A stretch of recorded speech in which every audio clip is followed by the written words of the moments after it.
Welcome, everyone, to the 2024 Payments Canada Summit Digital Experience. My name is Ryan Grundy, the lead of Ecosystem Management for Payments Canada, and I have the pleasure of being the moderator for today's Fireside chat. Joining me today is Craig Attiwill, the founder and CEO of Peloton Technologies, an all-in-one cloud-based platform that simplifies payments for organizations of any size. So, Craig, we're thrilled that you can join us today. Thanks, Ryan. Pleasure to be here. Excellent. So let's start by hearing a little bit about your background and the kind of work that you do at Peloton Technologies. Yeah, you might guess from the accent that I was born in a different country and immigrated to Canada about 20 years ago. So my career started in a defense contractor in Australia while I finished off my electronic and electrical degree in engineering. So it was great to be able to work for such a large organization. And then when I immigrated to Canada, I worked for a startup Series A software development company, which was very different from building mission critical systems to doing very short iterations and getting product innovations out the door. From there, I went on and I consulted to government, private industry, and I worked as an independent contractor, which kind of set me up as the kind of baby steps to go from employee, independent contractor to entrepreneur, which is quite scary if you yeah, for doing it for the first time. And while I was doing some work for a particular contractor, I was asked to respond to an RFP to build a membership and registration system. And so we won that contract. We built that and delivered that system. And then after we delivered, they said it would be great if people could actually make the payments through the system.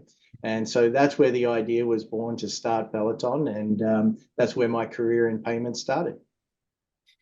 Excellent. So that's quite a diverse background that you have there. It's a lot of different, not only sort of industries, but also, in terms of the pace and, not due diligence potentially, but obviously it's a broad range of experience that you have.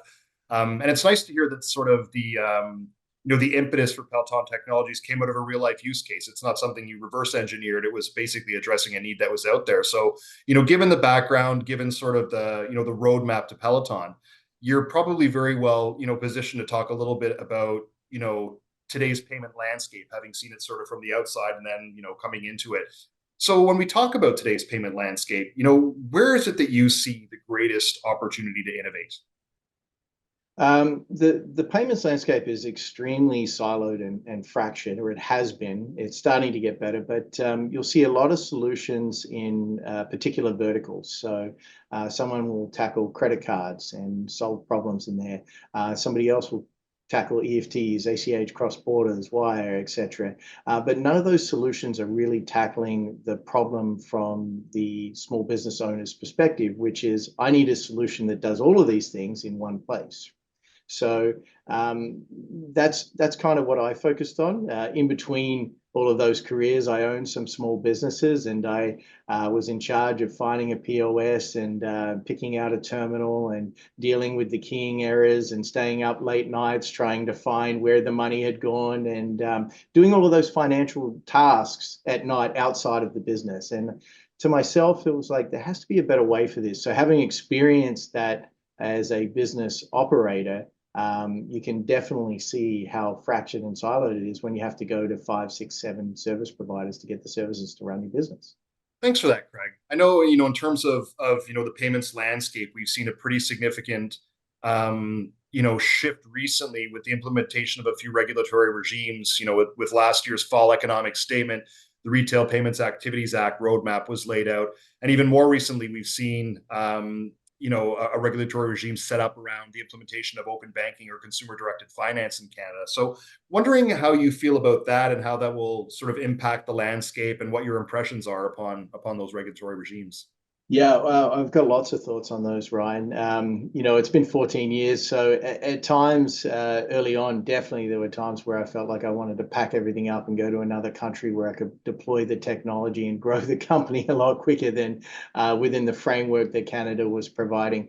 But there's a couple of ways to look at regulation and compliance, and we tend to look at it from the point of view being an enterprise architect. If I was asked to build anything and I wasn't given any requirements, then you could build whatever you wanted, and that will take a long time, right? If you've got requirements, you've got compliance, you've got all of these pressures put on you to do things in a certain way, then it becomes easier to architect those solutions and deliver those solutions under those terms, right? So if the regulation is good and it makes sense and it works for everyone, then fantastic, bring it on.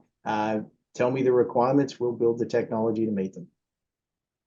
Interesting. Yeah, it's that perspective that comes, I guess, from having experienced it yourself to understand where all that friction exists and the benefits of having a one-stop shop.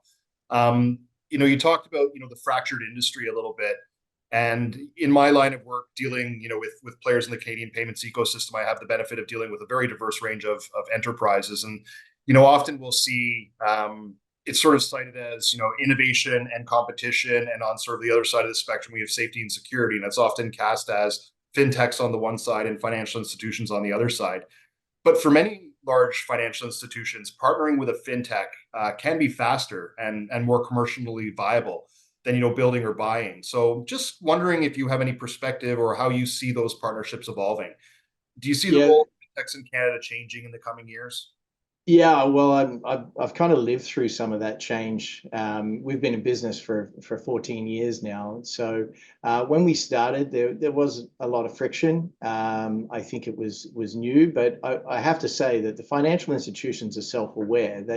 They understand that they're not the best at building innovative technology. I think they do a good job of maintaining the systems they have. And I think what they've done recently is they've started to look at internal efficiencies. And it's the second part of that that's actually enabled fintechs is as they start to build RESTful APIs to integrate different departments across their organization, those APIs can then come out and be available to fintechs so that they can build new innovative experiences on top of that framework. So that's just happened over the last kind of 5 years to 10 years, maybe. When we first started, it wasn't even in existence. A RESTful API wasn't even around, right? No, absolutely. And I mean that sort of resonates with me as well. We've kind of gone from this era of, competition or acquisition to something that there's a term coined I'd heard somewhere, which was co-petition, which is kind of an interesting way of phrasing it. But we do see a lot of those partnerships and collaborative efforts taking place.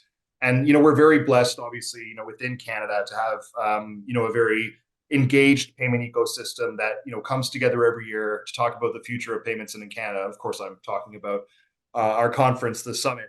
So, given the broad range of your experience, your experience as an entrepreneur and as an end user consumer, why do you think payments should matter to Canadian businesses and consumers more broadly? Well, payments matter. I mean, the economy moves at the speed of payments, right?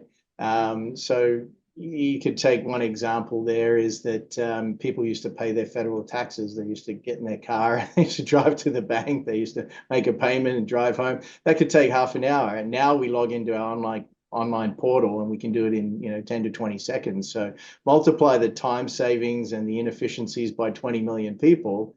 That's a huge savings, right? So there aren't too many other industries that could probably move the dial on the economy as much as efficiency in payments. So that's why it should matter to every single Canadian. Absolutely. Well, Craig, thank you very much. It was an absolute pleasure having this conversation with you today. We thank you for taking the time to join us. Look forward to continuing our conversations and also look forward to seeing you at the summit. Look forward to seeing you as well, Ryan. Thanks for having me. Thanks, Craig.